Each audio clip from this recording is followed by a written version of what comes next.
Welcome back. Today we are talking about your finances, and if you're thinking about investing in the stock market, you have to know all about dividend investing.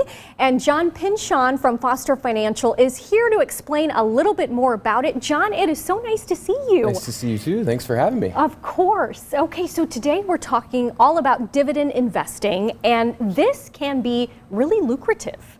Absolutely. And so dividend investing is oftentimes the most forgotten about style of investing. So when most people invest, they buy a stock or an ETF and they look at the pure appreciation of that investment before selling. And so oftentimes what retirees like to do in retirement is take income from their investments. And dividend investing is an excellent way to go about doing that. So from a pure ground-up approach, a dividend is a payment made to you, the investor, by the company who issues said stock or ETF. And so oftentimes this is a great way to earn an income from your investment that is completely separate from the principal investment itself. And so when the markets are volatile, when the markets are up, that dividend typically remains the same for retirees. So from a professional wealth management standpoint, we like to target a specific yield on our dividend investor accounts. And so, for example, if you were looking to receive about $1,000 per month from a dividend yield, you would need to invest somewhere in the ballpark of about $300,000 with a 4% yield on that investment. So this is a pure income play.